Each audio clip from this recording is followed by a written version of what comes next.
অধিকার নিয়ে কথা বলতে পারবো না? আমরা যে পড়াশোনা করি, আমাদের পড়াশোনা করতে কষ্ট হয় না? ঢাকা ভার্সিটি পর্যন্ত আসতে অনেক কষ্ট হয়েছে। আমাদের ভাইরা, আমাদের বোনেরা এত কষ্ট করছে, কেন করছে? আমরা যদি চাকরি না পাই?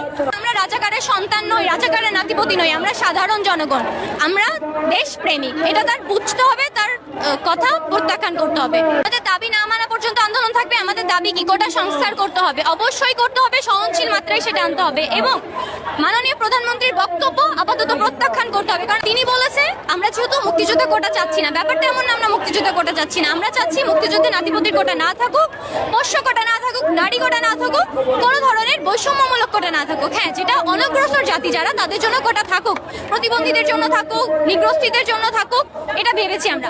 কিন্তু তিনি কি বলছে এখন? আমরা হচ্ছে মুক্তিযুদ্ধের নাতিপতিকে চাকরি দেবো না তো কাকে দিব? রাজাকারের নাতিপতিকে? আমরা যেহেতু সাধারণ মানুষজন, আমরা আমাদের অধিকার নিয়ে কথা বলছি, আমরা যাচ্ছি আমাদের নিয়ে কথা বলতে, আমরা যাচ্ছি 95% চাকরি আমাদের হোক। তাহলে তিনি বলছে যে রাজাকার কার? আমরা 95% মানুষ, জনসাধারণ রাজাকার? এটা তো কখনো হতে পারে না। আমরা সবসময় বঙ্গবন্ধুর আদর্শকে ধারণ করে এসেছি। তিনি আমাদের ঢাকা ভার্সিটির একজন স্টুডেন্ট ছিলেন কখনো, তিনি এখান থেকে তার কিন্তু নেতৃত্ব শুরু করেছিলেন বঙ্গবন্ধু, তার নেতৃত্বে আমাদের দেশ স্বাধীন হয়েছিল। তার মানে কি আমরাও সেই জনসাধারণ? তিনি তার অধিকার নিয়ে কথা বলেছে, তিনি সেখানে মহান হয়ে গেছেন, তাহলে আমরা তো তাকেই অনুসরণ করছি। আমরা কেন এখানে রাজাকার হয়ে যাচ্ছি? তিনি এটা ঠিক করেনি। আমরা এই কষ্টে আমাদের মনোবল ভেঙে গেছিল, আমরা রাগে ক্ষোভে লজ্জায় রাস্তায় নেমে পড়ি। আমরা 10টার পর আমাদের হলের তালা ভেঙে রাস্তায় আসতে বাধ্য হয়েছি।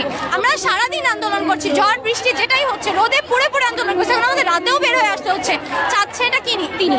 আমরা আমাদের অধিকার নিয়ে কথা বলতে পারবো না? আমরা যে পড়াশোনা করি, আমাদের পড়াশোনা করতে কষ্ট হয় না? ঢাকা ভার্সিটি পর্যন্ত আসতে অনেক কষ্ট হয়েছে। আমাদের ভাইরা, আমাদের বোনেরা এত কষ্ট করছে, কেন করছে? আমরা যদি চাকরি না পাই? আর মুক্তিযুদ্ধের সন্তানরা, তারা তো যথেষ্ট বেনিফিটেড। তাছাড়া একজন কৃষকের সন্তান, একজন শ্রমজীবী সন্তান, তারা কিন্তু বেনিফিটেড না, তাদের পড়তে অনেক কষ্ট হয়। তাহলে আমরা যখন এত পরে আসছি এই পর্যন্ত, তাদের উচিত যে তারা আমাদের যোগ্যতায় আমাদেরকে চাকরি দিক। যদি মুক্তিযুদ্ধর সন্তান বা নাতিপতিদের অ্যাবিলিটি থাকে চাকরি পাওয়ার, তারা পাক, আমাদের তো সমস্যা নাই, তারা আমাদের সাথে কম্পিট করুক। ইভেন আমি বলছি না যে আমিও অনেক মেধাবী, যদি আমার মেধা কম থাকে, আমি চাকরি না পাই, আমার কোনো সমস্যা নাই, কিন্তু গোটা সংস্কার করতে হবে আর প্রধানমন্ত্রীর বক্তব্য প্রত্যাখ্যান করতে হবে। কারণ আমরা রাজাকার নই, আমরা দেশপ্রেমিক। আমরা রাজপথ ছাড়বো না, যতক্ষণ পর্যন্ত মানানো হবে আমরা রাজপথ ছাড়বো না, আমরা পরের টেবিলে ফিরে যাবো না। টাকাই না, যোগ্যতায়, কোনো কোটাই না, মেধাই হবে। কারণ দেশ পরিচালনার জন্য মেধা দরকার। দেশকে বহির্বিশ্বের কাছে যদি আমরা তুলে ধরতে চাই, তার জন্য মেধা দরকার। আমরা বৃথা যেতে দিব না। যতদিন পর্যন্ত আমাদের আন্দোলন মানা না হচ্ছে, আমরা রাস্তায় থাকবো। আমাদের এতদিন পড়াশোনার ক্ষতি হয়েছে, আমরা কতদিন ক্ষতি করবো? আর আবার এটা বাদ দিয়ে দিবে, আমরা পরে যে চাকরি পাবো না, আমাদের পড়াশোনা করে লাভ কি? হ্যাঁ, আমরা পড়াশোনা করবো না, আর না হলে পড়াশোনা করলে আমরা চাকরি নিয়ে বাড়ি ফিরবো। তিনি প্রথমেই কোটা দিত, আমাদেরকে ভার্সিটিতে আসার সুযোগ দিত না। আমরা ভার্সিটিতে আসছি, আমাদের স্বপ্ন বড় হয়েছে।